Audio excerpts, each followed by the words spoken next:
abordaje diagnóstico y manejo de meningitis.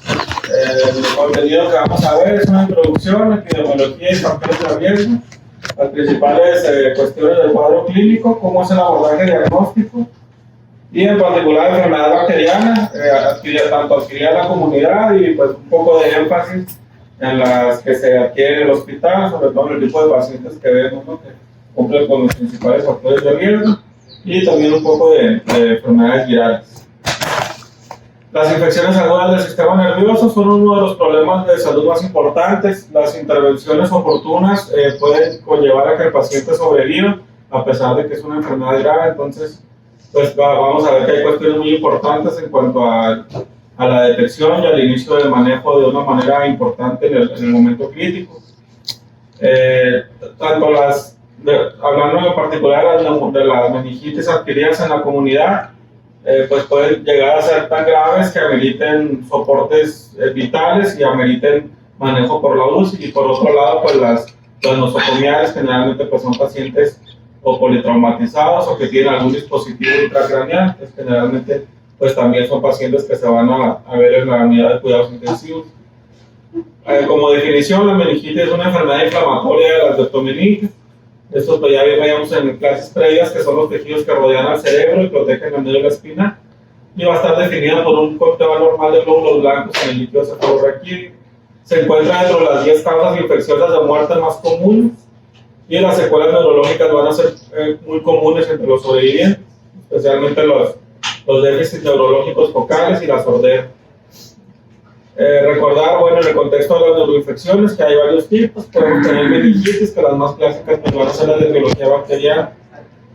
Cuando hay una afección estructuralmente sobre parte del parénquima cerebral, podemos tener meningoencefalitis o bien encefalitis. Estas casi siempre pues, son de etiología viral, además de cerebritis. Otros que componen las infecciones del sistema nervioso central pues, serían los abscesos cerebrales y las enfermedades por Crohn. Recordar nada más así a grosso modo la disposición de las meninges, la duramadre, seguida de la aracnoides y la piamadre. Recordar que pues, es el sitio por donde se irriga y se drena la sangre del cerebro, y va a ser un sitio común de entrada de los patógenos por vía hematógena. Dentro de los mecanismos de entrada de los microorganismos al sistema nervioso central, pues pueden ser por 3 tipos. Una puede ser por fase transcelular, ya sea por eventos de fagocitosis o bien asociados a algún transportador. Otro va a ser cuando se pierden las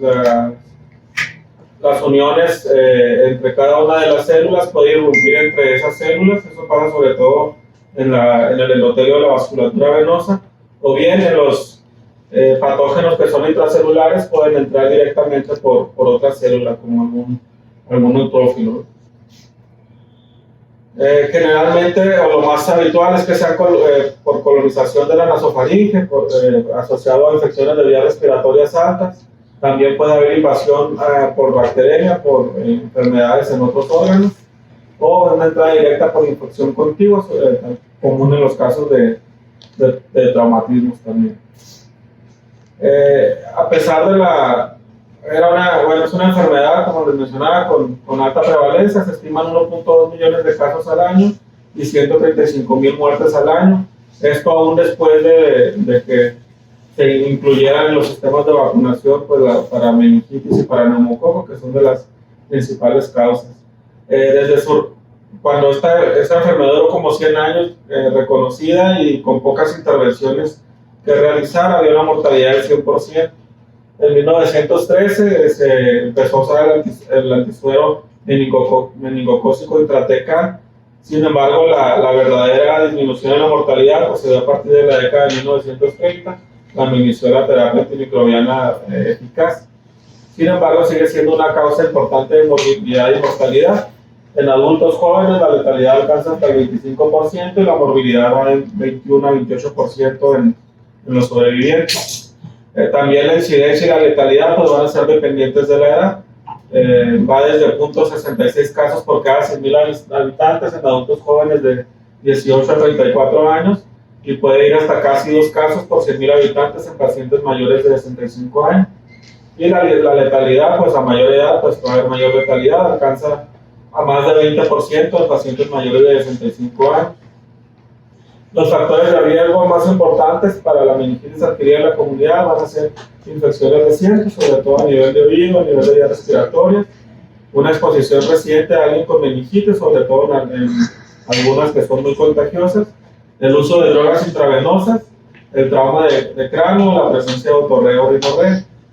En cuanto a la meningitis asociada a los cuidados médicos, se estima una incidencia de 0.3 a 1.5 en pacientes que son intervenidos quirúrgicamente. Y los factores de riesgo pues, van a ser la craniotomía, catéteres ventriculares o lumbares y el trauma de cráneo. En cuanto a la etiología de la meningitis adquirida en la comunidad, pues va a ser similar a los patógenos que causan las infecciones de vías respiratorias altas. La más común es el Streptococcus pneumoniae con más del 70%. Otra puede ser Neisseria meningitis, Streptococo del grupo B y Haemophilus influenzae. Y se describe la listeria monocitógena, que suele causar un pulso más subagudo. La etiología en las meningitis asociadas a los cuidados médicos, pues aquí es diferente. Aquí va a haber una mayor prevalencia de bacilos gram negativos, sobre todo específicamente en pacientes que permanecen con una sonda o con alguna derivación. Y va a haber también gram positivos, sobre todo en pacientes que son intervenidos varias veces o que tienen un traumatismo contaminado. Ahí pues los más importantes van a ser los estafilococos.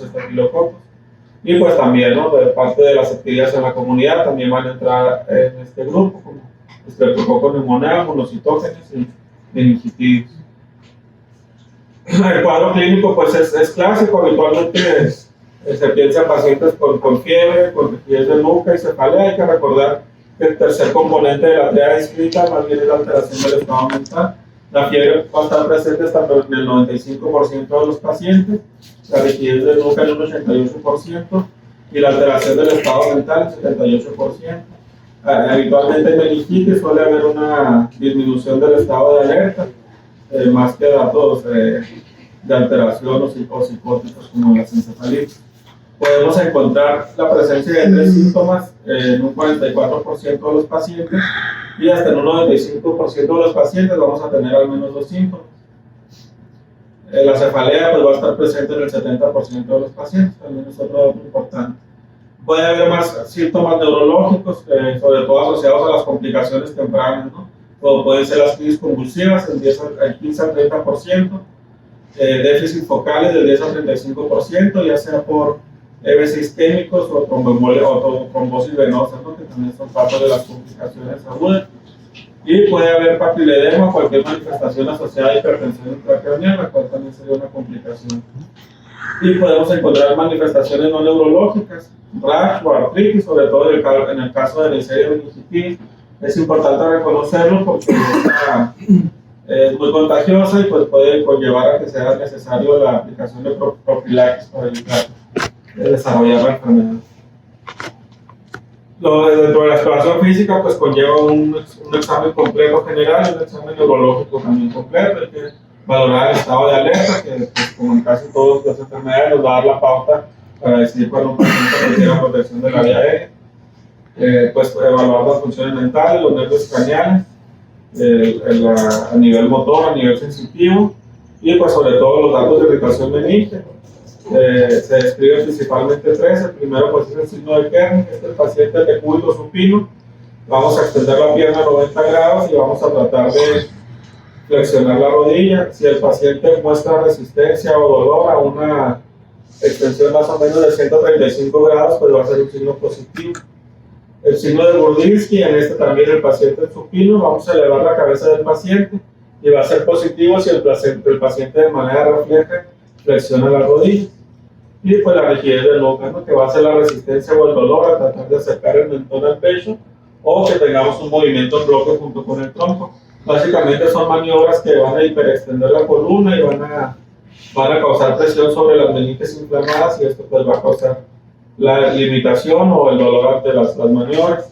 Son signos muy específicos, aunque poco sensibles, no necesariamente su ausencia nos va a descartar la enfermedad, sin embargo cuando estén presentes pues sí va a ser muy característico de que el paciente la tenga. Esto comparado con la presencia de leucocitosis en el líquido cefalorraquídeo, observamos que alcanzan una especificidad para Herpes y Burdinsky hasta el 95%.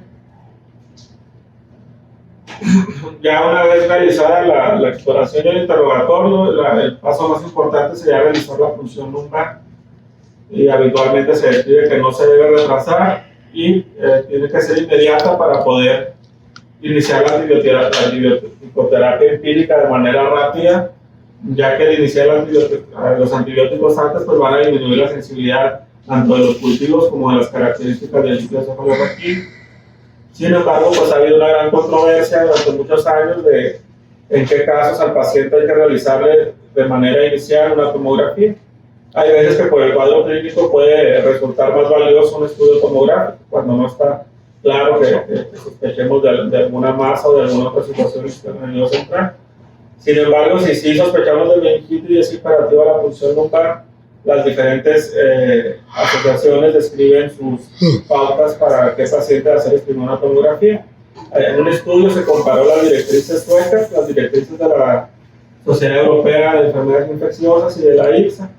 Las tres más o menos están de acuerdo en que cuando hay datos de herniación cerebral, pues es más importante hacer primero la tomografía y pues sobre todo cuando está en riesgo, porque el hecho de realizar la punción y extraer el líquido puede terminar por desencadenar la herniación. En cuanto al déficit neurológico, también pues, las tres nos marcan que debemos de tener precauciones, tomando en cuenta sobre todo la focalización neurológica a nivel corporal. Hay que tener en cuenta que una focalización de un nervio craneal no es contraindicación para hacer la punción lumbar sin la tomografía. Sobre todo la IPSA toma mucho en cuenta el antecedente de crisis convulsiva. Entonces, si el paciente tiene ese antecedente, recomiendan primero hacer una punción lumbar. Y también para pacientes con estado inmunocomprometido grave, sobre todo que puedan llegar a tener un absceso a nivel cerebral o espinal, o pacientes con papiledema en relación a que el paciente haya tenido hipertensión intracraneal. El estudio pues, fue una cohorte de 815 pacientes entre 2008 y 2015 y sus puntos primarios eran evaluar la mortalidad y el resultado favorable en un seguimiento de 2 a 6 meses que se les dio en el paciente. Realmente lo que se encontró es que el no retrasar la punción favorece la sobrevivencia y los resultados favorables en 2 a 6 meses, y sobre todo en el sentido de que no influía si el paciente tenía inmunocompromiso o algún problema de su estado mental. Entonces, dado esto, pues los principales objetivos de hacer una tomografía es solo cuando sospechemos de masa o de que hay un aumento de la presión intracraneal.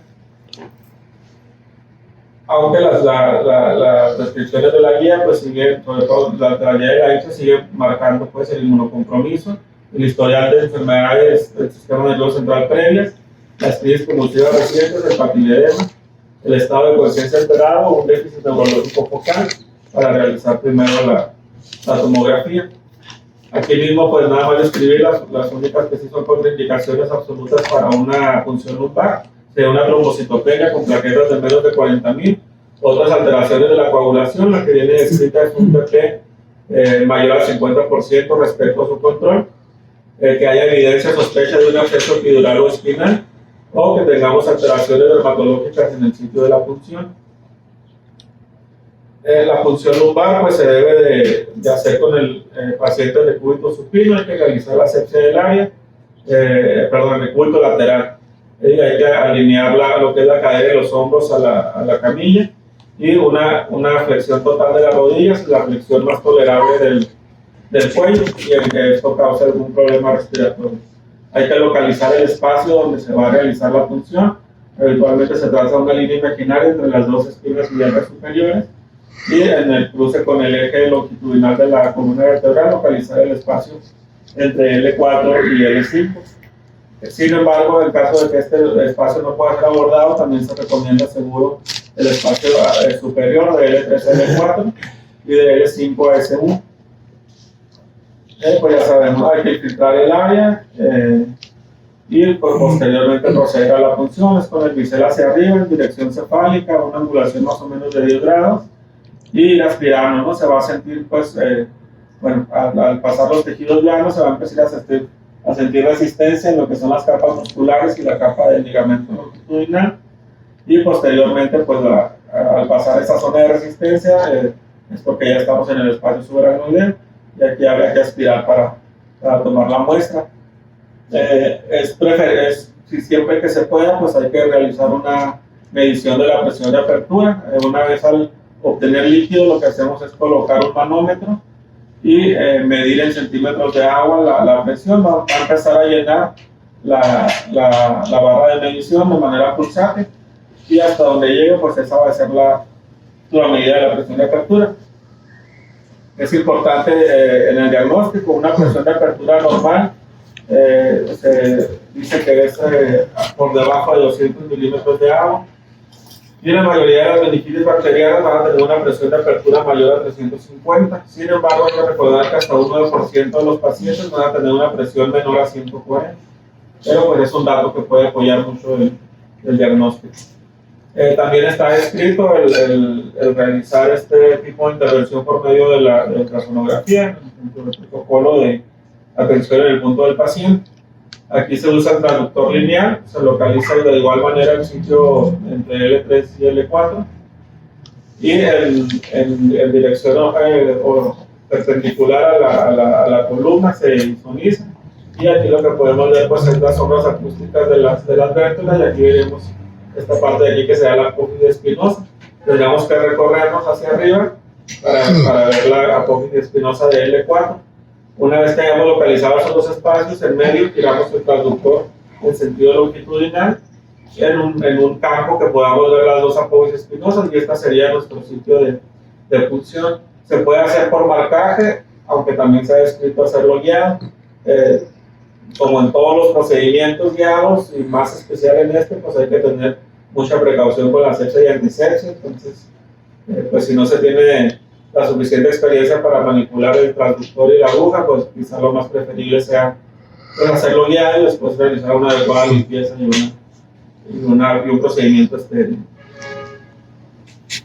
Pues ya una vez obtenido el líquido, hay que analizarlo, y va a haber muchos patrones. Los principales pues van a ser 4, que van a describir el aspecto del líquido, la celularidad, la presencia de proteínas y la presencia de glucosa.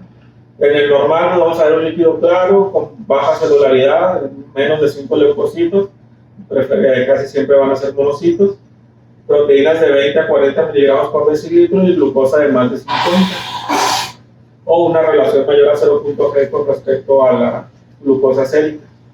En la bacteriana, pues vamos a ver un líquido turbio con una celularidad alta de 1000 a 5000, proteínas altas, generalmente arriba de 200, y una glucosa de menos de 40. En la meningitis de etiología viral, vamos a tener un aspecto claro, con poca celularidad, menos de 500, y van a ser predominantemente monocitos, proteínas de menos de 100 y glucosa de más de 50. Y en la tuberculosa puede ser el aspecto claro o turbio, también va a haber celularidad, pero no tan alta como en la bacteriana, y también el predominio va a ser monocítico. Las proteínas van a estar entre 100 y 500, y la glucosa también va a estar disminuida en menos de 45. En este estudio retrospectivo se evaluó el líquido cefalorraquídeo de 696 pacientes que fueron tratados por meningitis. Y aquí nos da un modelo predictivo donde dice que una glucosa de menos de 34, una proteína de más de 220 y un conteo de glóbulos blancos arriba de 2000 nos puede dar hasta un 99% de certeza diagnóstica. Es importante, asimismo, en otro tubo de muestras enviar a tinciones de Gram. Esta tiene la ventaja de que va a sugerir la etiología en un periodo de tiempo pues muy corto, ¿no? Antes de un día quizá ya tengamos alguna sospecha diagnóstica establecida. Va a ser positiva aún en el 10 al 15% de los pacientes que hayan tenido un cultivo negativo. Entonces, en ocasiones pues va a ser nuestra única herramienta de aproximación diagnóstica y para dirigir nuestra terapia. Tiene una sensibilidad del 80% y una especificidad del 97%. Cuando se observen o reporten diplococos gram positivos, pues hay que pensar en neumococo. Diplococos gram negativos, pues en meningococo. Un cocobacilo gram positivo sería monocitógenes y un cocobacilo gram negativo influenza, a menos que sea un paciente con una neumonía asociada a la ventilación, donde habría que diferenciar entre otros bacilos gram negativos. Viene en la guía de la ITSA una mención hacia las pruebas rápidas de aglutinación en látex. Son pruebas rápidas donde tenemos un resultado en menos de 15 minutos y una sensibilidad arriba del 70% para influenza, estreptococo neumonal y meningitis. Sin embargo, un resultado negativo no siempre va a excluir la infección y no debe representar un cambio en nuestra conducta clínica, ni diagnóstica, ni terapéutica. El lactato, hay muchos metaanálisis de bastante población estudiada. Este que sale aquí es uno, analizó 21 estudios diferentes donde evaluaban el lactato para diferenciar entre una meningitis bacteriana y una meningitis aséptica o viral. Se encontró que un lactato arriba de 4.2 milimoles por litro tiene más especificidad que un conteo celular elevado o incluso que proteínas sin glucosa para diferenciar entre bacterianas y virales, con una sensibilidad del 96% y una especificidad del 100%. Hay que tomar en cuenta que otro tipo de enfermedades o eventos de shock pues, nos pueden elevar el lactato, ¿no? Y generalmente se va a reservar el estudio para meningitis adquiridas en un medio hospitalario. No se recomienda su uso rutinario en meningitis adquiridas en la comunidad. También las pruebas de amplificación de ácidos nucleicos. Esto va a ser importante también, ¿no?, en los casos donde no podamos hallar un germen en el cultivo. Y también nos puede ayudar a dirigir nuestra terapia antimicrobiana previa, y igual no va a estar recomendado en forma rutinaria. El cultivo de líquido cefalorraquídeo puede ser imperativo y se debe realizar en todos los pacientes. Si el paciente usó antibióticos antes de la punción, ya hay una disminución del 20% de la sensibilidad del cultivo. La tasa de positividad de los cultivos es pues, arriba del 70% para estreptococo, entre el 50 y 90 para influenza y entre el 40 y 50 para meningitis. En el medio hospitalario pues, va a ser más difícil realizar los cultivos y es muy difícil cuando se sospeche de meningitis de etiología fúngica, también pues, va a ser muy difícil aislar esos gérmenes. Los hemocultivos se deben realizar en todos los pacientes, en especial en los que no se pudo obtener la función lumbar antes del uso de antibióticos. Entonces ahí la recomendación es, si no lo puedes funcionar, tomar al menos los hemocultivos y después ya dar los antibióticos de manera empírica. Un 50 o un 90% van a ser positivos. Otros estudios de apoyo, pues la biometría hemática, vamos a encontrar leucocitosis, pues es muy frecuente la trombocitopenia, la coagulopatía con alteración de los tiempos de coagulación, alteraciones del estado ácido-base y alteraciones del sodio, ¿no? Van a ser los principales. Lo que les mencionaba, ¿no? Un retraso en la función lumbar, hacer hemocultivos, iniciar tratamiento empírico y después realizar la función lumbar. Hablando de manera general del tratamiento para estratificar el riesgo del paciente, el modelo pronóstico es muy sencillo, incluye hipotensión, estado mental alterado y convulsión. Si el paciente no tiene ninguno de estos, el resultado adverso es del 9%. Si tiene al menos uno de estos, es el 33%. Y si tiene de 2 a 3 puntos, es más del 56% de probabilidad de que el paciente fallezca o quede con alguna secuela. Entonces hay que evitar demoras, iniciar la terapia antimicrobiana desde el momento en que se haga la función y el uso de dexametasona previo al uso de antibióticos. Vamos a ver en qué estudio se basa esta indicación. Se recomienda que sea 1 hora de tiempo para realizar esto. Pues igual, ¿no?, como en sepsis, como en otras patologías, el retraso en estas actividades pues, va a conllevar un mayor riesgo para el paciente. Para el régimen antibiótico, pues existen tres conceptos generales que debemos de pensar cuando vayamos a usar la terapia: que sean fármacos eficaces contra las principales etiologías que estemos sospechando, que sean fármacos con adecuada penetrancia sobre el sistema nervioso central y tomar en cuenta la farmacodinámica del fármaco.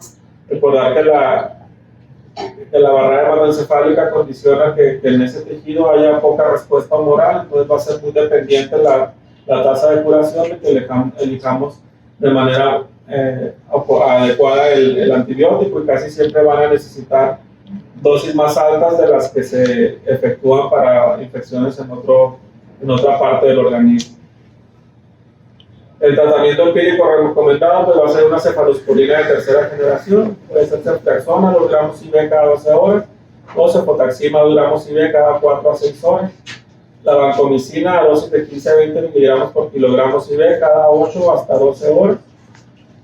Y la ampicilina 2 gramos IV cada 24 horas. Hay revisiones en donde dicen que básicamente, tomando en cuenta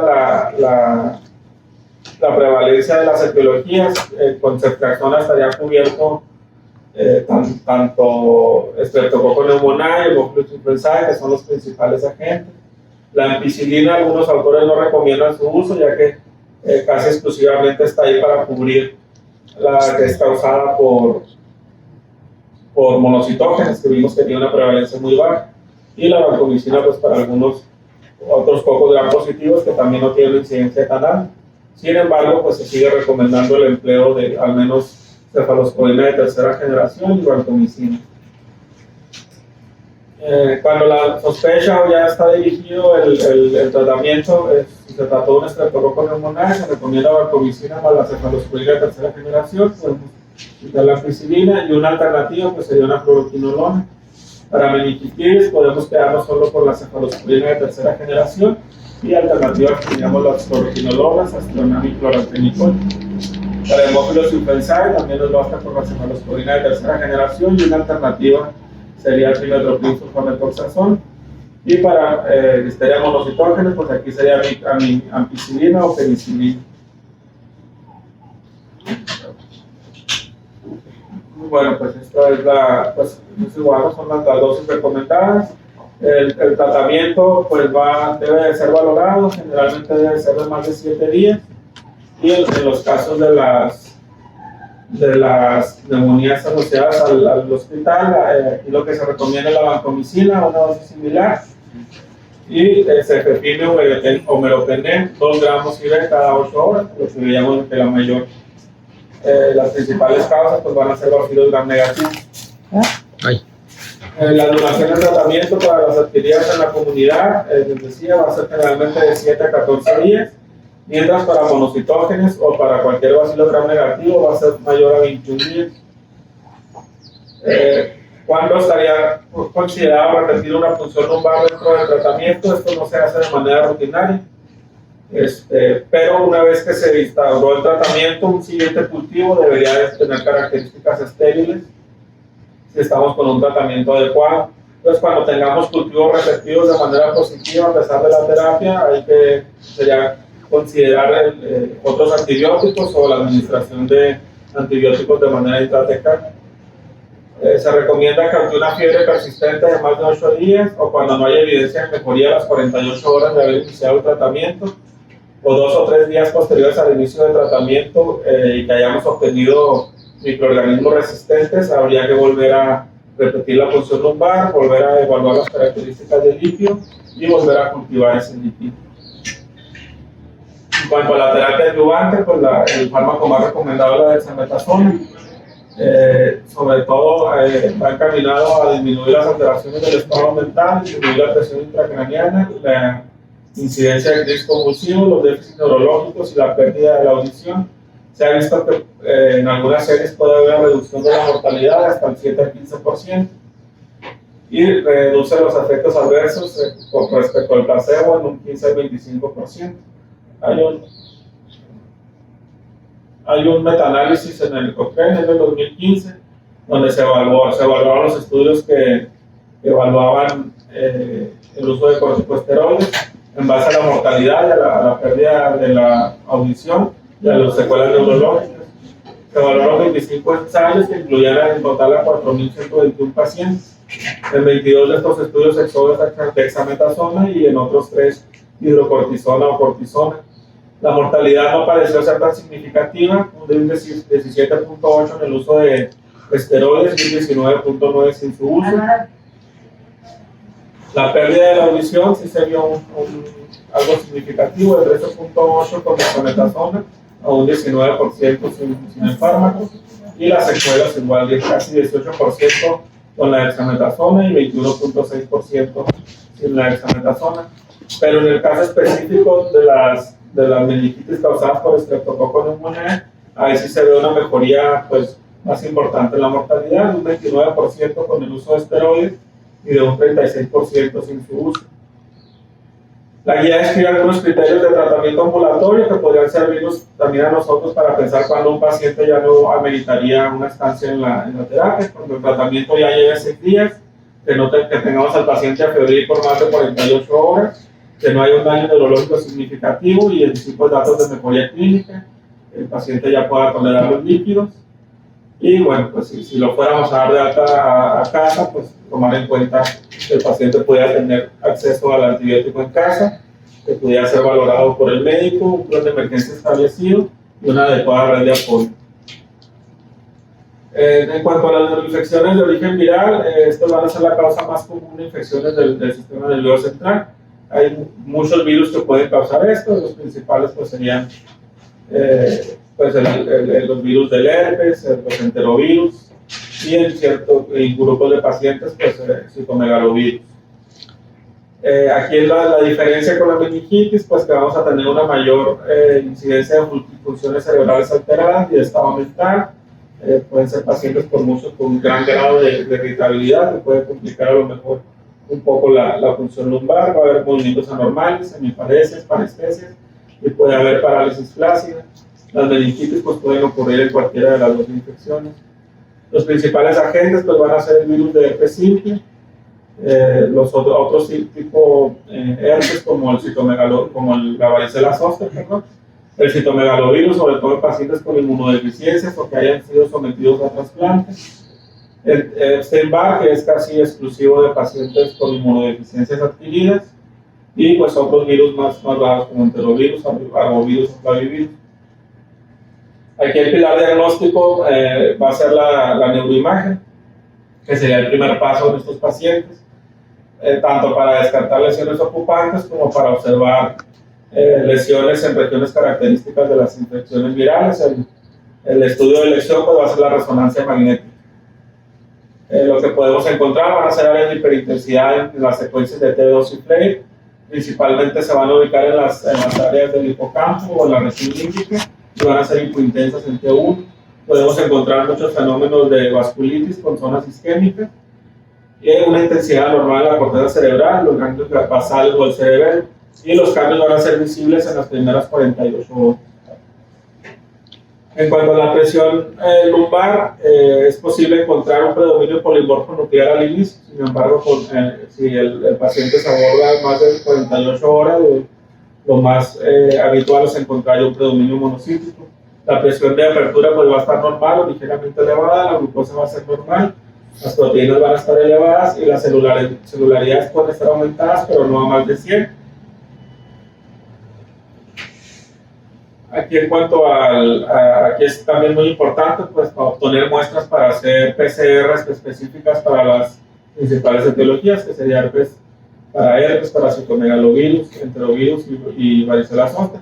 Pues son estudios que tienen una sensibilidad muy alta, sin embargo, pues no siempre van a estar disponibles, ¿no? Estos nos van a dar un resultado positivo entre las primeras 24 horas y en base a eso pues podemos establecer un tratamiento. Para el caso de los herpes virus, pues va a ser de elección el aciclovir, 10 miligramos por kilo.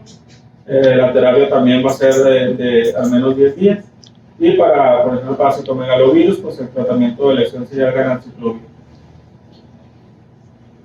Otra etiología importante que puede llegar a ser común es la meningitis tuberculosa. Esta se puede presentar de varias maneras: una meningitis, un tuberculoma intracraneal o una aracnoiditis.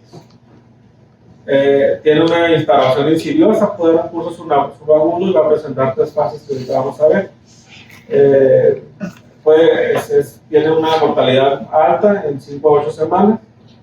constituyen 1% de todos los casos de tuberculosis y el 5% de la tuberculosis extrapulmonar. Va a ser más frecuente esto en pacientes inmunocompetentes, en pacientes inmunodeprimidos, pues va a aumentar su prevalencia y la mortalidad va del 15 al 40%. Puede haber una fase prodrómica, que es cuando el bacilo está nada más alrededor de las meninges, dura de 2 a 3 semanas y se va a caracterizar por astenia, cefalea, fiebre y cambios en la personalidad. Cuando el bacilo irrumpe y ya coloniza como tal las meninges o el tejido encefálico, va a haber una cefalea intensa, irritación meninge, vómitos, letargo, confusión y puede afectar a la presión craneal. Y puede haber, lo siguiente, pues una fase paralítica donde hay una progresión acelerada, el paciente cae en estupor o coma, presenta convulsiones y hemiparesia. Como es más insidiosa, pues aquí los síntomas reportados pues pueden ser muy bajos, ¿no? Con frecuencias de menos del 30%, sin embargo pues son parecidos: fiebre, cefalea, irritación meningia, deterioro del estado de alerta, vómitos, y son un poquito más prevalentes los signos de focalización, parálisis de nervios craneales y hemiparesia. Y bueno, pues ya revisamos ahorita, el aspecto puede ser claro o turbio, va a haber celularidad no más de 500, de predominio monocítico, proteínas elevadas y glucosa, lo más indicativo puede ser una glucosa muy baja. Podemos hacer pruebas adicionales como el ADA. No hay un punto de orden claro, la guía maneja los puntos de corte de 9 a 10 para una sensibilidad de 79 o especificidad. Sin embargo, en áreas endémicas se puede llegar a considerar un parámetro más alto. Hay que hacer exámenes y cultivo repetido, mínimo 3 punciones lumbares a intervalos diarios. Y pues hay que tener precaución porque va a ser un volumen importante que vamos a estar extrayendo. Se tiene que llevar a cultivo, que va a ser positivo en un 75%. Recordar pues que los medios habituales pues pueden demorar más de 3 semanas, ¿no?, en reportarse, y pues la tinción y la prueba VAR pues va a ser lo más importante y van a ser positivos en un 37%. Se puede usar el GeneXpert. La OMS emitió recomendaciones en el 2017 a favor de su uso. Sobre el líquido cefalorraquídeo tiene una sensibilidad del 81% y especificidad del 98%. Las alteraciones por imágenes, quizá lo más descrito pues sean los tuberculomas, sin embargo estos solo van a estar presentes en un 5 a 10%. Lo más habitual es encontrar reforzamiento meningio con aracnoiditis basilar en un 38%. Se puede encontrar eventos isquémicos y también la hidrocefalia, ¿no? Suele hacer hidrocefalias obstructivas al irrumpir el espacio subaracnoideo y interrumpir la reabsorción venosa de líquido cefalorraquídeo. Además, también es frecuente la lesión en los ganglios basales y mesencéfalos, sobre todo cuando se evalúa por resonancia magnética. Es una recomendación evaluar siempre a los pacientes con una resonancia magnética de columna cuando se sospeche de una tuberculosis meningia. El tratamiento pues va a ser el esquema habitual de los fármacos antifílicos, una fase intensiva de 2 meses y una fase de sostén de 7 a 10 meses.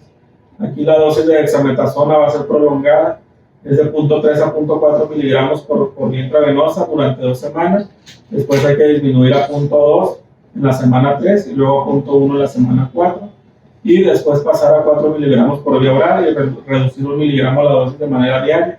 La duración total va a ser aproximadamente de 8 semanas. Tiene un beneficio importante en la mortalidad y en las secuelas, y está contraindicado en los pacientes que además tengan una coinfección con VIH. Como les decía, la hidrocefalia va a ser muy frecuente y va a ser común que tengamos que acudir a cirugía para que coloquen una derivación. Y pues esto debe ser inmediato, sobre todo los pacientes que presenten datos de estupor o coma. Hay una guía adicional en la ITSA que se refiere a los casos de ventriculitis y meningitis asociados a la atención médica. Vamos a plantear nada más algunas cuestiones muy puntuales. En estos pacientes la clínica va a ser más insidiosa, las presentaciones clínicas van a ser más sutiles y la duración va a ser muy prolongada. La fiebre, hay series en donde solo se ha observado del 14%, sin embargo hay otras donde sí, pues es lo más común. Lo que más remarcan es un cambio agudo en el estado mental de un paciente con algún factor de riesgo, ya sea que haya tenido una craniotomía o que tenga algún dispositivo, pues en ellos es donde hay que sospechar, y puede haber síntomas, cualquier otro síntoma acompañante, ¿no? Dolor de cabeza, náusea. Si el paciente tiene una válvula ventrículo peritoneal, pues datos de peritonitis, o si tiene una derivación, ya no se usan tanto, pero ventrículo auricular, pues datos de pleuritis o dolor precordiano, también hay que orientarnos. Las características del líquido también van a ser muy variables, sobre todo porque estos pacientes de alguna manera ya han sido sometidos a diferentes tratamientos antibióticos. No hay estudios fiables que nos hablen de que podamos tomar en cuenta la leucocitosis, PCR o SG. Y se recomienda la guía que para su extracción, sobre todo cuando son dispositivos, nos apoyemos en el neurocirugía. Si no es necesario esto, si estamos atribuyendo la infección a otro sitio, es mejor tratar la otra infección. Los glóbulos blancos y el lactato pueden estar normales hasta en un 20%. Y hay que tomar en cuenta que cuando las muestras se obtengan de dispositivos, el conteo de leucocitos va a ser más bajo que en pacientes que se obtienen por punción lumbar. En todos los estudios que vienen citados en la guía no se alcanzó una sensibilidad o especificidad mayor al 60%, y la tinción de Gram sí va a ser de gran utilidad, hasta un 71% de los casos va a ser positivo. Los que se asocian a una mejor predicción diagnóstica van a ser el lactato. También a títulos de arriba de 4 milimoles por litro van a tener una mayor sensibilidad que el conteo glucositario, glucosa proteína. La procalcitonina, sobre todo si identificamos una elevación lineal en 24 a 48 horas de 0.5 a 2 o superior, esto sí tiene una especificidad alta del 100% y una sensibilidad del 86%. Cuando sospechemos de etiologías fúngicas, tenemos que apoyarnos del beta-2-glucano y galactomanano, ya que comentábamos ahorita, los cultivos de estos microorganismos pues va a ser muy complicado. Los cultivos van a ser las pruebas más importantes, pero hay que dejarles una mayor duración de la siembra, porque son pacientes que ya han estado con antibióticos. Se recomienda darle seguimiento hasta más de 10 días para ver si hay crecimiento y hacer una extracción del dispositivo si hay datos de infección y cultivar las partes de esto. Hay que diferenciar entre contaminación, colonización e infección, pues, sobre todo si no hay datos de infección y hay algún resultado positivo que se haya tomado alguna muestra, ya sea de líquido del dispositivo, pues ver siempre que hay contaminación. Si hay gérmenes, múltiples gérmenes en una muestra o su sensibilidad y no corresponden a las ya conocidas, pues pensar también en colonización o contaminación. Y una infección, pues cuando tengamos un microorganismo con alta concentración de unidades formadoras de colones y que además se acompañe de los síntomas o de las características en el líquido. La ENSA va a definir entonces meningitis y ventriculitis como un organismo cultivado a partir del líquido cefalorraquídeo, más dos de los siguientes, ya sea fiebre, cefalea, signos meningios, alteración de nervios craneales, o otros dos de los siguientes, que haya un aumento de glóbulos blancos, proteínas elevadas o glucosa baja, una tinción de Gram positivo, o organismos cultivados en el hemocultivo. Los antibióticos pues son los que se recomendan desde ahorita, vancomicina y ya sea meropenem o otro betalactámico, según los patrones de susceptibilidad de la unidad. Hay que mantener una concentración mínima de la vancomicina de 15 a 20 microgramos mililitro, y en pacientes con alergia a meropenem, los de elección sería aspirona. La duración va a ser de 10 a 21 días o más. Y en pacientes que no tengan una respuesta adecuada en las primeras 48 horas, se puede considerar la terapia antimicrobiana a nivel local, ya sea por vía intratecal o por medio del dispositivo que el paciente tenga. Aquí las dosis y los intervalos se van a fijar en función de las concentraciones, 10 o 20 veces más de la concentración mínima inhibitoria. Tiene las ventajas de que no esperaríamos encontrar los efectos adversos sistémicos por la cuestión de la barrera hematoencefálica, entonces podemos usar dosis más altas. Nada más están contraindicadas el uso de penicilinas o cefalosporinas porque se asocian a neurotoxicidad. Cuando se apliquen de esta manera hay que mantener de 15 a 60 minutos cerrado el sistema de drenaje para que se pueda distribuir de manera uniforme en todo el tejido cerebral el antibiótico. Y eso sería todo.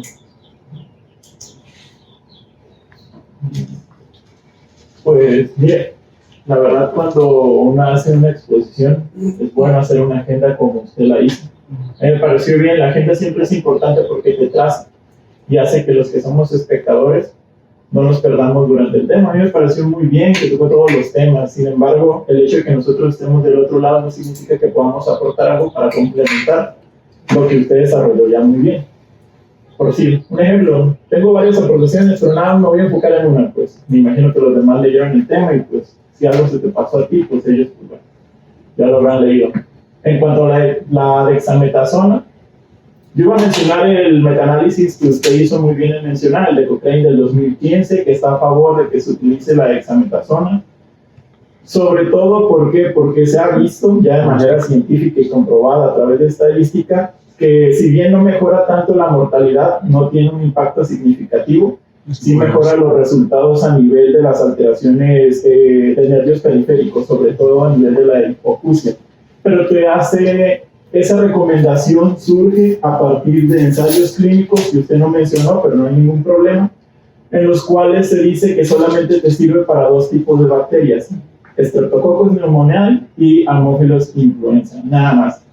En teoría, el metaanálisis concluye que si no tienes esos dos tipos de bacterias, que no lo uses, porque no te va a servir. Pero sin embargo, hay diferentes ensayos clínicos donde la evidencia pues, es controvertida, que te dicen, no, pues está bien, no la tienes, pero de todas maneras, pues pónsela, ¿no? Y al final de cuentas, pues bueno, se vio que a veces sí funciona, a veces no funciona. Lo que sí es muy importante mencionar cuando se utiliza la dexametasona es cuándo se va a utilizar, en qué momento se tiene que utilizar. Generalmente se tiene que utilizar antes de que se inicie el antibiótico o por lo menos durante los primeros 15 minutos de haber utilizado el antibiótico. Si usted lo utiliza después, pues no va a servir. El esquema también es importante. Hay dos esquemas, un esquema cortado de 2 días, un esquema un poco más largo de 4 días. La dosis también es importante, 10 miligramos cada 6 horas durante los primeros 2 días o durante los 4 días subsecuentes, ¿no? ¿Por qué se utiliza la dexametasona? Bueno, como ya se lo acaba de mencionar, principalmente pues para prevenir los efectos adversos que la lisis bacteriana de los antimicrobianos que pudieran tener sobre ese tipo de bacterias. Al final de cuentas, el paciente se va a curar, pero puede quedar con secuelas, ¿no? Secundario al proceso inflamatorio que se desencadenó al uso de los antimicrobianos que nosotros estamos utilizando. Es controvertido el uso también hasta cierto punto, porque en teoría como la dexametasona reduce el proceso inflamatorio, se pensaba y se sigue pensando, porque hay artículos recientes que así lo dicen, que te pudiera ocasionar que sobre todo la vancomicina no tuviera una adecuada penetrancia a nivel del sistema nervioso central y por eso como que se limitaba el uso.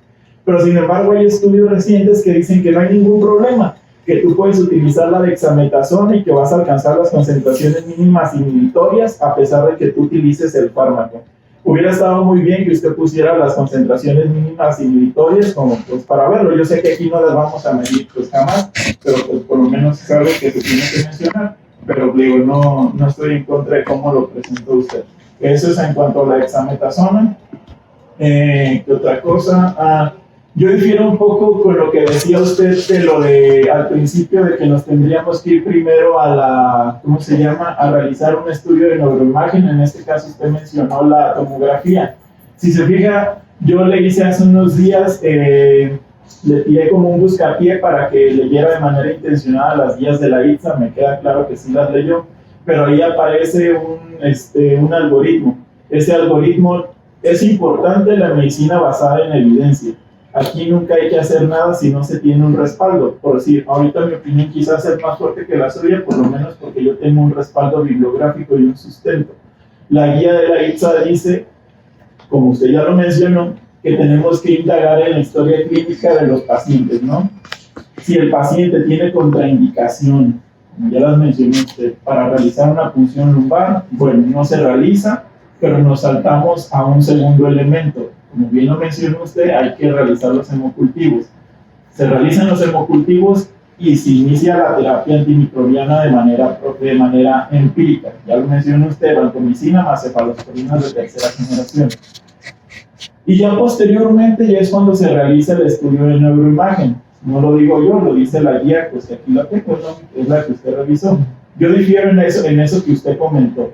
Que a lo mejor así se haga en los hospitales por practicidad o eso, bueno, eso es punto y aparte y eso lo tiene que mencionar usted. Que no, pues generalmente la guía dice esto, pero generalmente en los hospitales realizamos esta otra acción, ¿no? Sobre todo para los que son rotantes, pues para que ellos no se vayan con esa idea o nosotros que somos espectadores, pues bueno, no nos quedemos con esa idea que pudiera estar equivocada, ¿no? Bien, yo difería con usted en ese punto, ya toqué lo de la dexametasona y otra cosa, bueno, también mencionó lo de las, me pareció importante eso que mencionó usted acerca de las contraindicaciones pues, para realizar una punción lumbar. También hubiera estado bueno que pusiera usted qué antibióticos, de hecho, porque su bibliografía, yo leí muchos de los artículos que usted mencionó, por eso sé que pues, son reales, pues no nada más pone bibliografía por ponerla.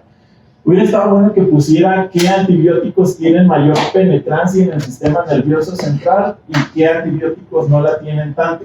En teoría, eso ya es pregunta dirigida para usted. ¿Las cefalosporinas tienen buena penetrancia en el sistema nervioso central? ¿Sí o no? Nada más dígame eso. En teoría no.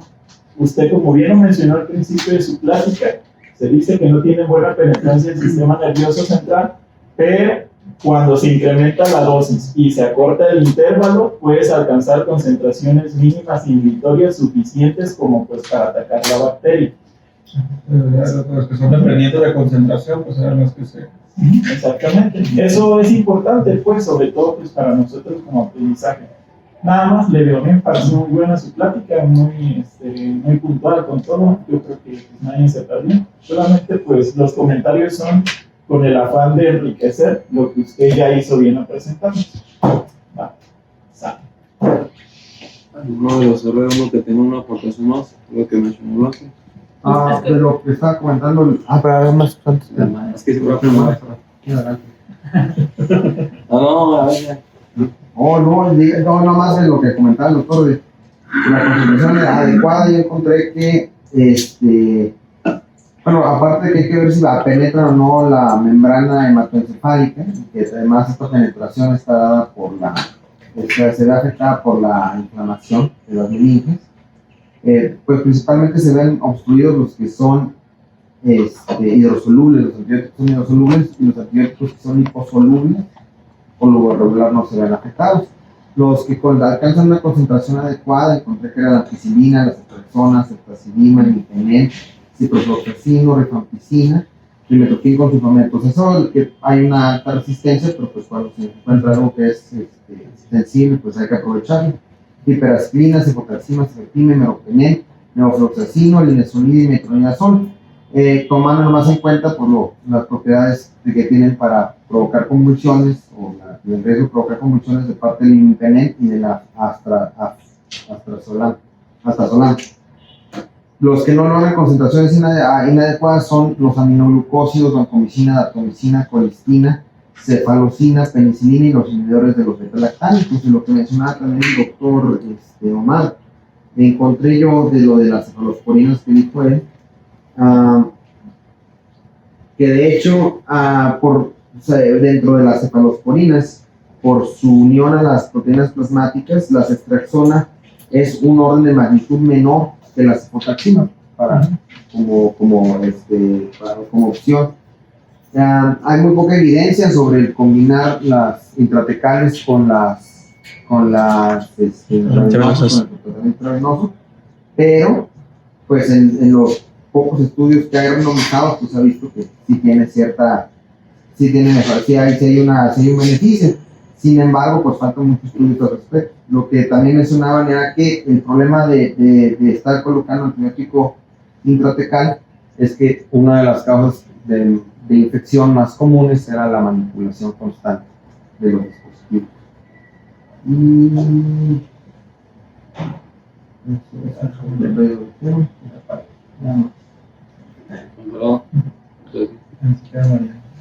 No sé si lo comentó Blanco porque me salí para un momento de la clase, pero del mecanismo de Cochrane o otros de los estudios que se habían hecho comparando el uso de Dexo, si servía o no servía, uno de los estudios que se hizo fue en África, pues, que está incluido en ese metaanálisis, ¿no? En el continente africano, y se veía que era asociado esa que no servía a los bajos recursos, de esos pacientes ya mayor severidad del cuadro cuando se hizo el estudio, pues no sé si lo alcancé a pensar porque me salí. Pues. Lo más sí lo que había comentado el doctor Mario lo había... Sí, ese esquema tiene un nombre, el que utilizaban en África, que sí lo tienen que hacer vietnamita. Sí, es un muy bien ese comentario. Fíjese que, de hecho, también usted lo mencionó de una manera indirecta. Comenzó a hablar también, es importante como ver, hacer como los estudios epidemiológicos que hay en los hospitales. Pues, usted mencionó un estudio holandés, ese también lo leí, está en el New England. Ellos, si se fija, ellos no utilizan banco, pues ellos nada más con la pura cefalosporina de tercera generación, con eso tienen para que sus pacientes en teoría tengan una buena tasa de éxito, pues es diferente a los países tercermundistas como nosotros, pues, donde ya tenemos mayor resistencia a la lactamasa. En teoría las cubrimos con las cefalosporinas, pero ya no nos alcanza, pues, o sea, si le ponemos nada más pura cetre a dosis de 2 gramos cada 12 horas, no nos va a alcanzar. Entonces, pues, para eso le añadimos vaya un sinérgico, pues, como la vancomicina. Pero, pues, sí va en relación a lo que dice Alvarado. Y si es alérgico a la cetre, ¿qué le van a dar? Eso es algo de lo que le faltó mencionar a usted, que pusieron un cuadro con esos detalles. Alternativas. ¿Qué alternativas hay si es alérgico a la cetre? Luego dice lo resumo. Pero no lo mencionó como alternativa. Pero dice ¿Qué le va a dar? Sofocación. O sea, alérgico a la... Pues venían las proquinolonas como de segunda. No, sí. Sí, sí. Exacto. No. Puede ser que tiene mejor penetración. No. Porque él comentó que tienen pobre tolerancia. Pero la que quería puede penetrar mejor es la citrofloxacina. Ah, o sí. Fíjate que aquí dice un comentario muy importante. Cuando tú tienes un paciente como nosotros que tenemos pacientes de neurocirugía, generalmente las ventriculitis que comentabas, los dispositivos y todo, hubo un tiempo que los pacientes requerían, incluso como se contaminaban con Acinetobacter por los dispositivos que teníamos, que no es lo muy común. ¿Cuáles son los crímenes más comunes en los catéteres? Intraventriculares, ventriculostomía, ¿cuáles son los crímenes más comunes? ¿Dónde se supone? ¿Cuáles son los crímenes de la piel? Enterobacter e incluso pseudomonas, y por ahí se comenta que incluso las E. coli pudieran estar por manipulación. Entonces, en algún momento hubo unos pacientes que tuvieron Acinetobacter, que salieron contaminados de cirugía con Acinetobacter. Entonces, por ahí nos pusimos a revisar el hecho de las terapias intratecales por medio de los dispositivos, que de hecho se asocian más a complicaciones que a mejorías de los cuadros. No sé si lo viste, pero no es así como la opción. Entonces, tiene la ventriculitis y tiene ya una derivación de 5 o 7 días y sale contaminada, pues dices, ahí lo quito y le doy tratamiento. Pero a veces el germen dice, bueno, la colistina, sobre todo intratecal, la ponía, sobre todo los infectos. Pero te das cuenta que los pacientes no les iban bien, tenían más tasa de infección, más tasa de complicación. Y otro de los datos que por ahí dijiste, ¿no? Hay pacientes que te pueden desarrollar aracnoiditis basal y te hacen neurocefalia y quieren después una derivación, ya una derivación ventricular. Por eso también es importante mencionar. Una cosa importante de ahí, pues, que considerar que siempre que exponemos es como imaginar una ponencia, pues hay que estar rectificando de los datos, igual que usted es muy importante, lo que sí detalles ahí con lo del líquido cefalorraquídeo, cuánto de extracción inicial debemos tener como máximo. Hay unos rotantes, la extracción, digo, porque a veces cuánto se extrae en mililitros ahí, no creo que no se comentó. Pues. Ya comentó lo del análisis del citoquímico, idealmente la atención grado inicial, y las pruebas. Puso después no lo de para herpes y para viral, pero digamos, ¿no? Idealmente eso sería semana inicial, pero ¿cuánto ocupamos por él? ¿Cuántos mililitros? ¿Y cuánto es lo máximo que se debe extraer? Eso es importante, ¿no? Sobre todo en urgencias. O sea, literatura que dice con 10 mililitros tienes una dosis adecuada de abordaje inicial y un máximo incubal de 20. Hay que considerar en el contexto de, ya sea de urgencias o en UCI, qué tipo de pacientes nos van a ingresar a nosotros, Álvaro. El de que está nada más con Glasgow de 13, así medio desorientado. No, pues el paciente que tenga un déficit neurológico. Que presenta una complicación, ya lo dijo él, que 20% se ve crisis convulsiva, edema cerebral. Y que se requiere manejo avanzado. Exacto, que tiene Los demás intubación. pueden pasar a hospitalización. Entonces es más complejo. Entonces ya hemos tenido pacientes de este tipo acá, que obviamente el manejo ya lo tiene, la verdad que usualmente ya lo debería tener, pero sí hay que tener en cuenta el pronóstico neurológico, sobre todo el retardo de inicio de la terapia. Incluso con terapia ideal, que se pueda estudiar condicionar una paciente joven, por ejemplo. Porque han visto, quedan así normal, se curan y ya. No, dependiendo de la etiología, una meningitis por tuberculosis, quedan secuelados hasta No, sí, pero en el contexto de lo que es más bacteriano. ¿Bacteriano? Mariana, ¿qué haces? Por ejemplo, en la guía mencionaban complicaciones agudas y crónicas. En agudas se mencionaba el síndrome de Hausler, que es la triada de meningitis, endocarditis y neumonía, que es mortal. Y en las complicaciones crónicas se especificaba más que todo el déficit motor. Sí, pueden quedar con graves secuelas, sobre todo cefalea, déficit motor, alteraciones neurológicas, aunque se dé el tratamiento óptimo en horas, ¿no? Entonces, imagínense un paciente de UCI, obviamente va a tener mayor repercusión neurológica y es lo que se debe siempre plantear con los familiares. Y obviamente el manejo guiado, sobre todo el manejo del edema, a ver si no hay resangrado. En caso de que se hizo una función lumbar inadvertida, eso es muy importante, sobre todo cuando llega a iniciar. Y los líquidos aquí, para evitar funciones seriadas. Nada más.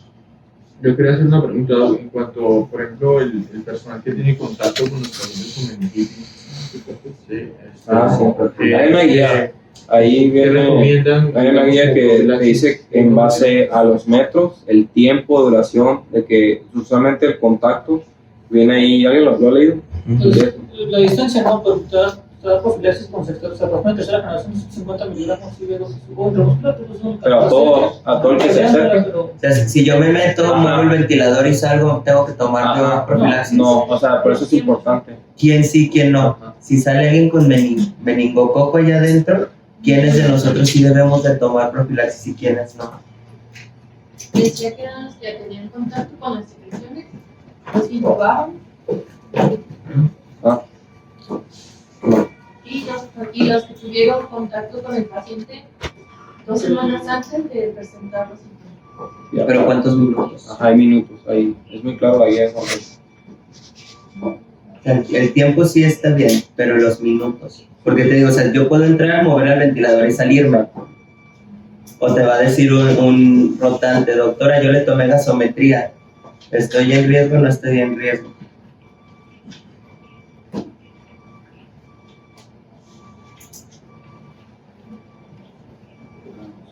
O enfermería, que mueve.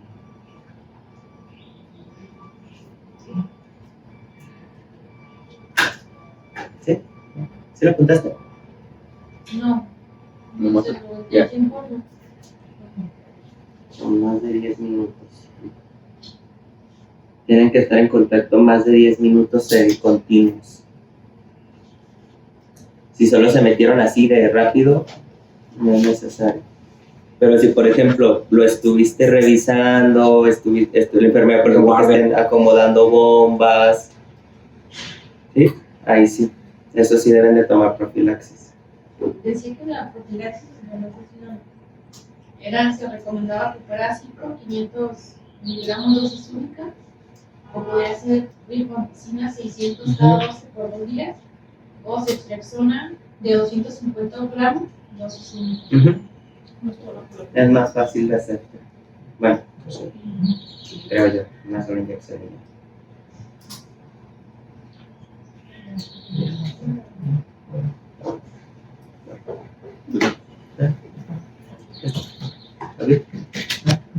Se comentó lo que va a ser lo mismo que dijo Alemán, sobre todo por las cuestiones de las penetrancias, porque si nos ha tocado casos, por lo menos ahí arriba en medicina interna, cuando estaba y te consultaban para ajustar esquemas de antibióticos, cuando antes no estaba infecto, pues, la cuestión de la sensibilidad, pero hay más que nada la penetrancia de los antibióticos, sobre todo porque ese caso me recuerdo que era con trimestoprim, ahorita lo ponen como alternativa, pero sí vimos que igual la biodisponibilidad a nivel del sistema nervioso central no era, digamos, de la más apta, adecuada. El problema es que lo quieren dar de alta con un esquema ya ajustado, dirigido, pero para en casa. Ahí la recomendación de la ITSA era de que tenía que cumplir tratamiento intravenoso e intrahospitalario. No, o sea, está bien que tenga terapia dirigida y que haya alternativas ya guiadas, ¿verdad?